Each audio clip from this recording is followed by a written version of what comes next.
சின்ன பசங்க தான் ஒரு சில நேரத்துல பெரிய விஷயங்களை சொல்லி தராங்க.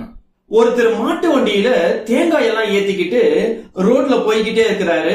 குறுக்குல ஒரு ரோடு வருது. அந்த இடத்துல ஒரு பையன் நின்னுகிட்டு இருக்கான். அந்த பையனை பார்த்து கேட்கிறாரு, தம்பி இந்த ரோடு நகரத்துக்கு போகுமா அப்படின்னு சொல்லி கேட்கிறாரு. அதுக்கு அந்த பையன் கண்டிப்பா போகும் அப்படின்னு சொல்றான். எவ்வளவு நேரம் ஆகும் நகரத்துக்கு போறதுக்கு அப்படின்னு சொல்லி இவர் கேட்கிறாரு.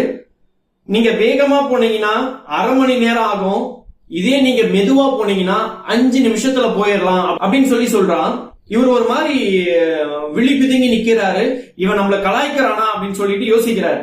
சரி இவன் என்ன சொல்றது, நம்ம போலாம் அப்படின்னு சொல்லிட்டு வேகமா மாட்டு வண்டியை எடுத்துக்கிட்டு போய்கிட்டே இருக்கிறாரு. கொஞ்ச நேரத்துல அந்த ரோடு ஃபுல்லா கல்லு கல்லா இருக்கு. மாட்டு வண்டி சாஞ்சிருது, தேங்காய் எல்லாம் கீழே விழுந்துருது.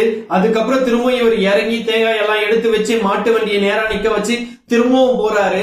அப்போதான் அவர் யோசிக்கிறாரு, அந்த பையன் சொன்னது கரெக்ட் தான் போல, மெதுவா வந்திருந்தோம்னா நம்ம சீக்கிரமா போயிருக்கலாம் போல அப்படின்னு சொல்லி யோசிக்கிறார். நம்மளோட வாழ்க்கையில சில நேரங்கள்ல மெதுவா போறதுதான் இலக்கை அடைவதற்கு மிகச் சிறந்த வழி. ஆத்திரக்காரனுக்கு புத்தி மட்டு.